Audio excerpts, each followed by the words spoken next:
مساء النور، وش حوالكم؟ ان شاء الله تكونوا كامل بألف خير.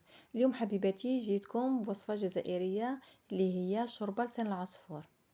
راح نديروها بطريقة جد سهلة وبسيطة والبنة ولا اروع. نبداو على بركة الله. كما راكم تشوفوا حطيت لي مورسو تاع الدجاج البنات في البرمة. اليوم ماناش راح نديروها باللحم، راح نديروها بالدجاج.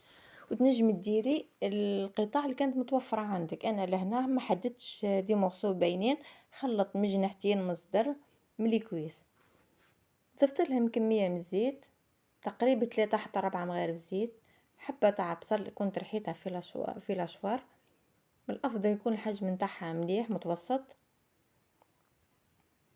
لي زيبيس واش نحتاجو كيما راكم تشوفوا عندنا العكري حار وحلو، راس الحانوت، فلفل كحل والملح. الدبشه والكرافس مانيش راح نقطعهم، راح نديرهم باقه ونضيفها كيما راهي في البرمه. عندي البنات واش عندي زوز مغارف طماطم وكميه قليله من الهريسه. حليتها بشويه ماء كالعاده. انا ديما الطماطم والهريسه تاعي نحلهم في شويه ماء باش ما يتحرقليش في البرمه. عندي كميه من الحمص يكون مرنخ، واللي عندها الحمص تاعها يكون طايب من الافضل قبل ما تطفيه تقريبا 10 دقائق تحطه.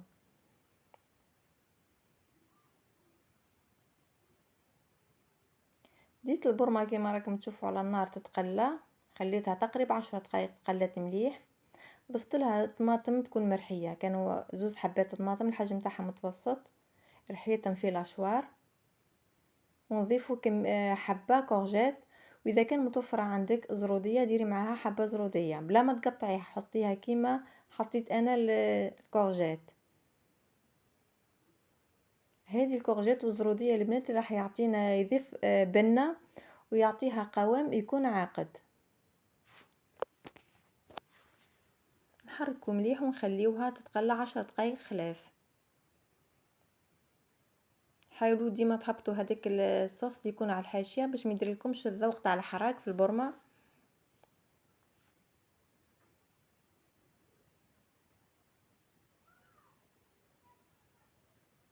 من بعد ما تقلات البرمه 20 دقيقه نجي دركا ونمرق بالماء سخون. حاولوا حبيباتي انكم تمرقوا على مره واحده، ما ضرليش شويه وتضيفوا الماء هذيك اللي يخلي من بعد البرمه تاعكم ولا الماكله تاعكم تجي شويه صامته. نغطي عليها ونخليها غير تغلي برك. كما راكم تشوفوا الدجاج تقريبا راهو طاب، ما بقاش فيه وقت ياسر. بعد ما يغلي تغلي البرمه تاعنا نرمي لها لسان العصفور. انا درت كميه اكثر من نص كاس.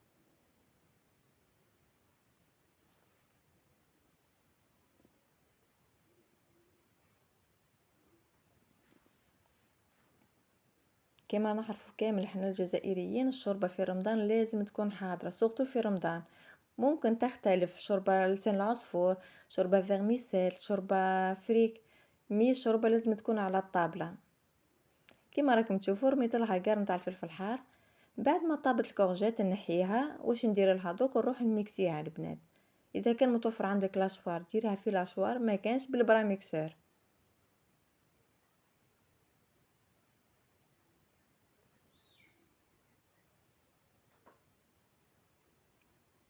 بعد ما رحيتها نجي ونعاود نرجعها للبرمه.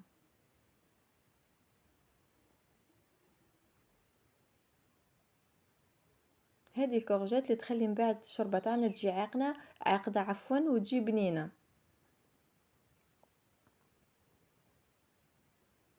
وتنجموا حبيباتي تضيفوا هنا يعني في الاول تنجموا تضيفوا مكعب مرق دجاج اذا كان حبيتوا.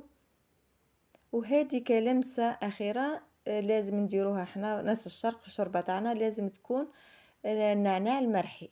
ما على باليش انا المناطق الاخرين يديروها ولا لا، مي احنا لازم تكون. دير غلوه برك خفيفه ونطفيو عليها ونشوفوها في صحن التقديم.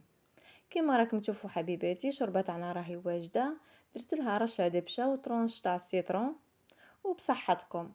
نتمنى ان شاء الله تجربوها وتنال رضاكم. اللي عجبتها تبارطاجيها وما تنسوناش بلايك. مع السلامه ونتلاقى في وصفه جديده.